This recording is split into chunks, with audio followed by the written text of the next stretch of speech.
Good day, folks. This is Greg Judy at Green Pastures Farm. Today, my special guest is Shorty Fensky, and today we're going to be talking about the Johnson Sioux Reactor. And Shorty, this is your invention, this particular one. You kind of designed it, so I wanted you to tell me a little bit about it. Well, it's an adaptation. We'll put it that way, because David Johnson and his wife Wei Chen, they came up with the original design, but I adapted it to the conditions here in Alberta. Okay. And we use these IBC totes because it makes things easier to move things inside, and when it's inside it's cleaner because now it only comes out the one spot. The liquid only comes out one spot instead of all over the place. Okay. So it was done to make things cleaner when we move it inside, because the leachate that comes off of this has a lot of humic acid in it and it stains concrete. Oh, it does. Oh, it does. So we have to figure out a way to make sure that that humic acid is contained.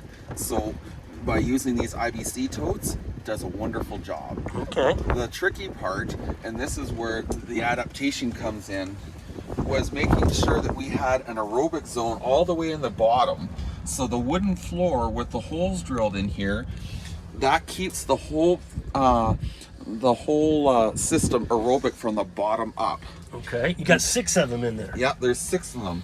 And these pipes are only in here for 24 hours. What's the diameter on those pipes? This pipe is 3-inch, but you can use any diameter pipe that you want. Okay. You could use 2-inch, I use 4-inch. These are Dieter's, who you just finished filming. Yep. And he had a bunch of 3-inch pipe. Okay. So I told him use 3-inch pipe. Okay. So the best thing is you can use what you have. Yep. And that's the beauty of it. Yep. Because now it doesn't cost you anything. Now, in order to fill this, all you do is you put these pipes in, you put the floor in, you put the pipes in, you attach... With the holes drilled in them? The holes don't have to be there. Okay. It's beneficial if they are, but they don't have to be. You're talking about the holes in the floor? No. The holes in the pipe. Oh, the holes in the pipe. Yeah. This is Dieter's invention. Well, no. Or he added that to it. Yeah. Yeah. Because if you have that, that's great. Okay.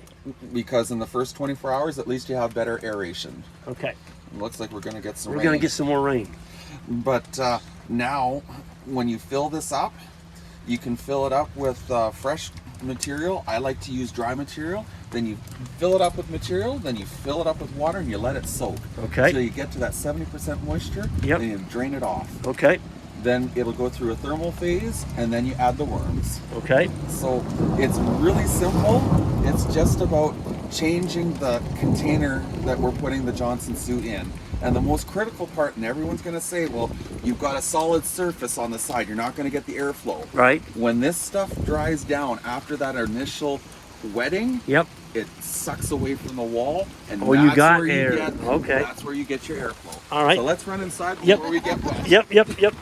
We can finish up in here. Woo! All right. Yeah.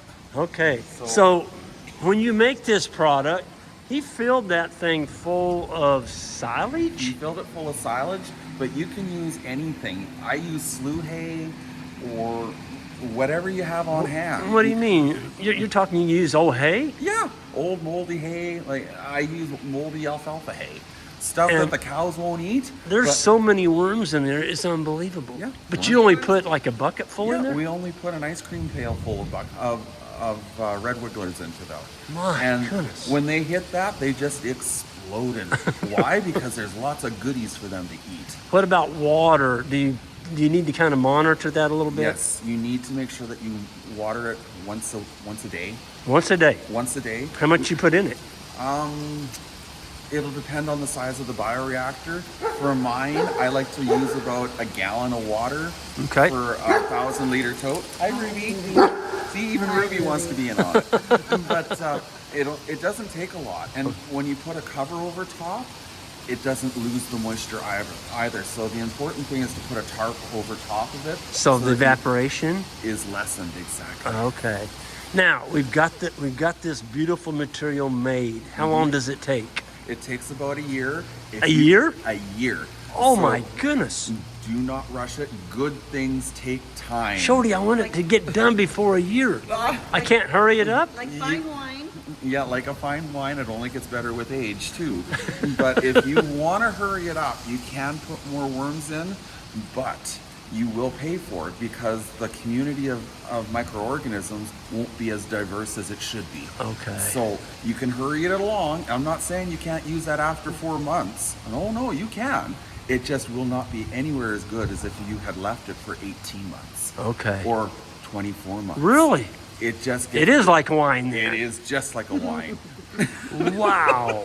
Now, you've got the product made and you want to treat, let's say you're doing a cover crop seed, and you want to make sure you put a good inoculant on it, not this crap that you buy pre-inoculated. That's going to kill all of our, well, we can go on another whole deal about that. Oh, definitely. So you're taking raw cover crop seed and you're treating it with this beautiful. Yeah.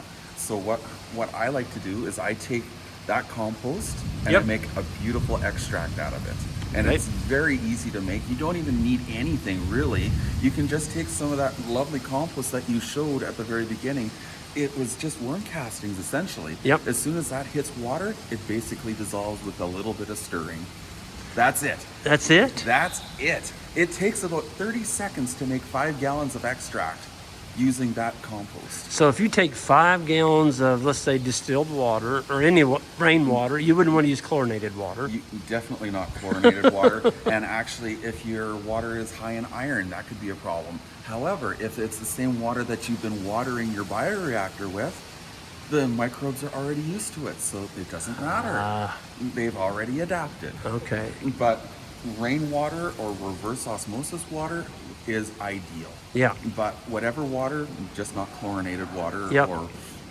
or city water, is ideal. So how do you treat the seed? You put a slurry? I mean, you got this 5-gallon bucket now of this beautiful inoculant material. How do you treat the seed? I run it through my seed treater.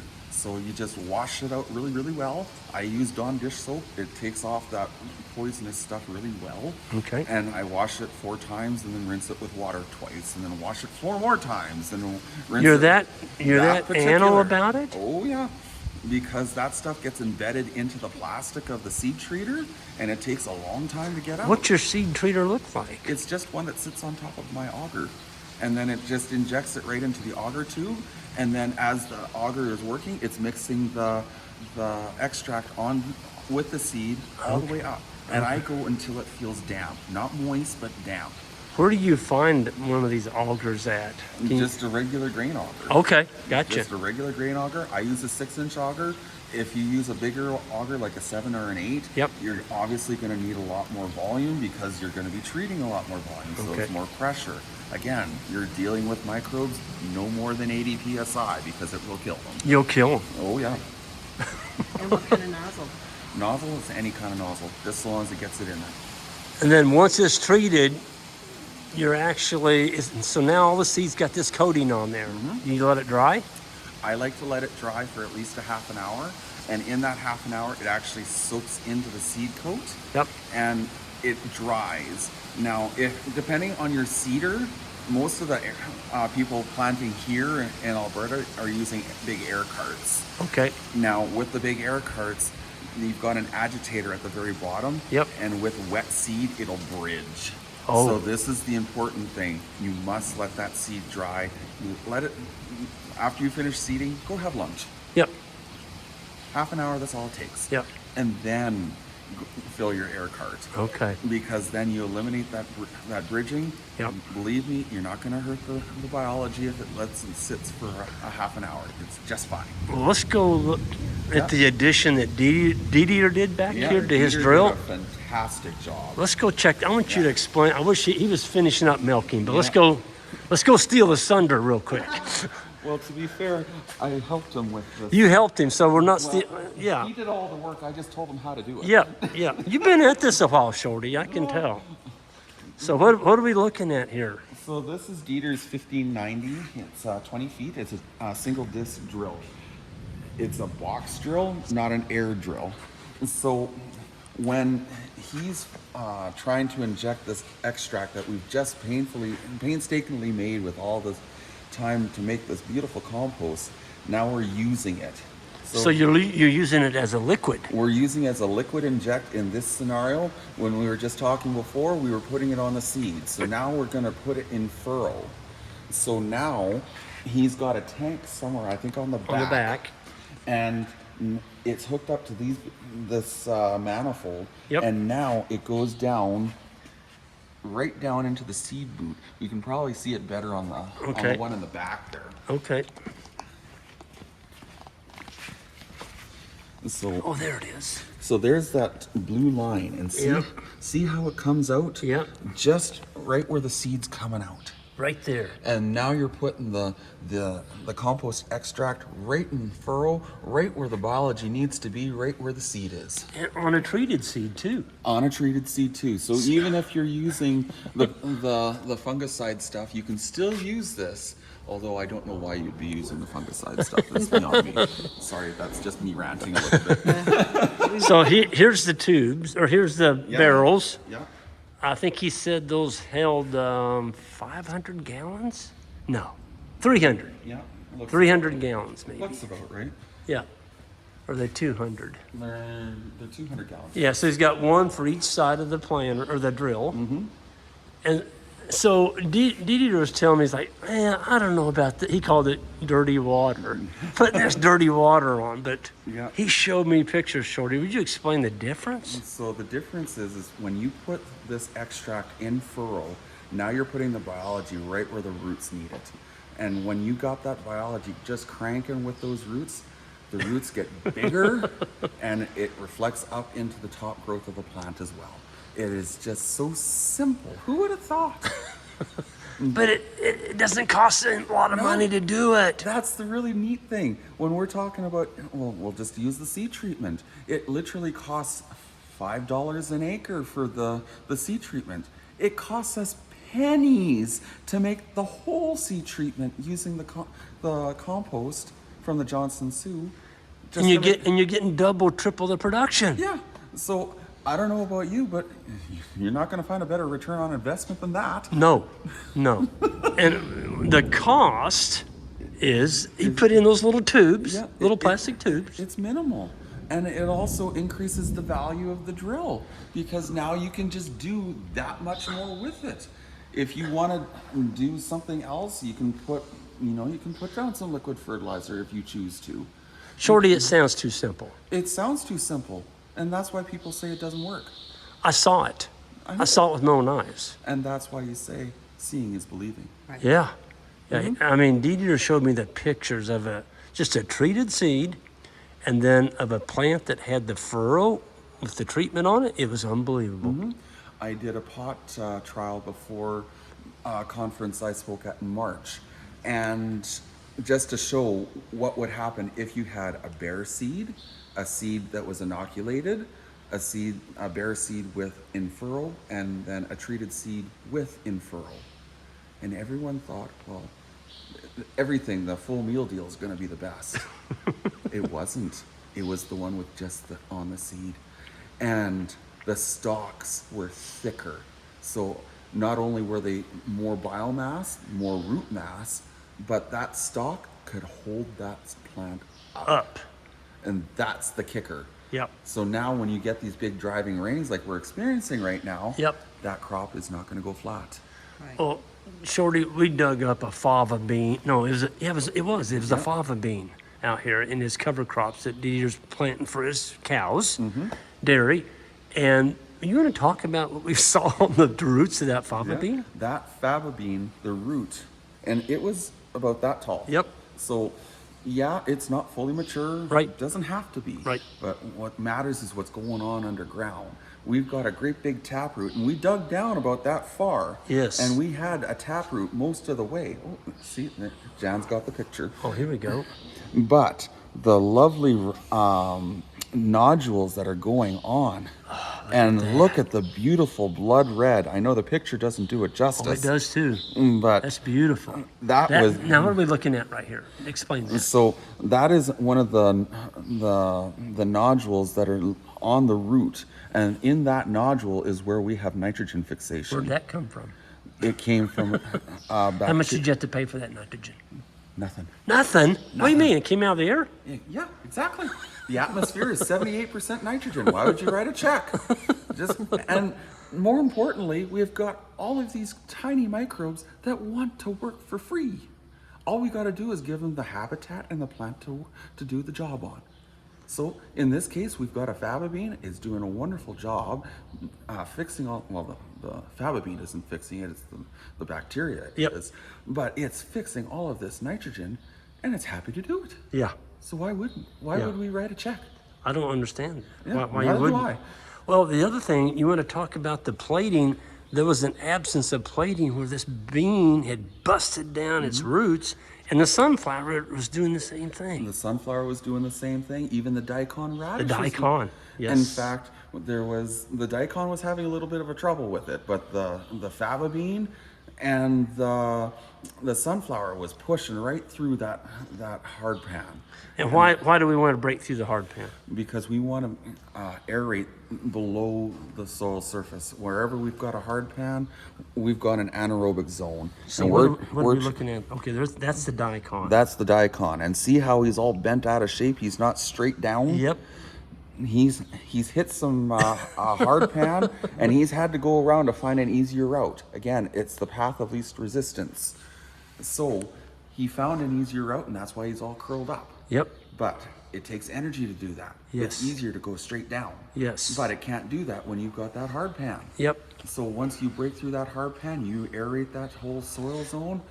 Now we're in the money zone. Now we're talking biology. Exactly. Yeah. And you can't do that with iron. No, there's no iron tool that can do that out there. All you do is you push that compaction layer further down. Yep. Shorty, somebody that wants to learn more about what we just talked about, I'd like to put contact on the description section of this video. Where do they go to find and get in touch with you to maybe find more out about what this is all about? Well, they can certainly email me. You got an email, so Yeah. I'll put that in there. Yeah. What else Oh, there's so many videos out there that you've done? What, So if somebody just goes to YouTube and types in Shorty Fensky soil biology, no? they won't find me on. They won't find you. what books would you recommend or people to? I would highly recommend looking up people like James White. I would look up Elaine Ingham, Christine Jones, Chris Nichols, Dwayne Beck. That's a good start. Yeah, Jay Fuhrer. Yeah. But all of these people are phenomenal. Yep. And you got to start somewhere. You just Yep. got to start. You keep saying that in all your talks. I know. You just got to start. And it doesn't take much time. You're watching a YouTube video anyway. You're on your phone. You may as well be learning. Well, what I like about this Johnson Sioux reactor thing is David that- Johnson, I forgot. Yeah, David Johnson, exactly. Yeah, sorry, David, we got you in there. Yep. It's just the ease, and it's not going to break the bank to do it. Exactly. And so many farmers now, and it pains me to say this, but a lot of farmers are in financial trouble. They just won't say it. Yep. In our custom fencing business, we see a lot of farmers, Yep. and some of them are courageous enough to open up. Yep. Things aren't good. We need more things like this. We cannot keep going as we are. It's just costing too much capital. People can't afford to change out their equipment anymore. You told me of a family that inherited a bunch of money from the coal business. They went through it all in farming. Now they're done. Yeah. And they Well, can't it's- afford to buy new machinery again. Once their machinery is done, they can't afford to replace it. Yep. And that's just one family, and they had a good cash injection. Yep. What about those that didn't? Yep. So now we've got a problem. And they're not the only ones. No. Right. No. So unfortunately, a lot of farmers are farming on credit. Yep. We got to get them farming on cash again. There you go. And once we're farming on cash, now you're free. Yep. That's right. You can do what makes sense and what'll make a profit for your farm. Yeah. And who would have thought that making a profit was a bad thing? Shorty, thank you so much Very for taking time to shoot this video with Jan and I. And this is our second time meeting you. It's been it's a great way to kind of end up our journey here in Alberta. winding up with Shorty Fensky, a full day with him and Dee Dee and his lovely to soon be bride, Miriam, and yeah, just great people. And it's raining. And it's raining. It's raining. When you first got here in early June, we hadn't had a drop of rain. It's like you brought the rain. So thank you for coming. And I hope the rain follows you back home because I heard that you're pretty dry We too. need it. So We need it. Yep. I hope that you guys get the rain because everyone does better with rain. Their attitude just improves so much. That's right. That's right. Shorty, thank you. Thank you so much. And folks, on the way up, hit that subscribe button if you would, and have a great day, and we'll see you next time.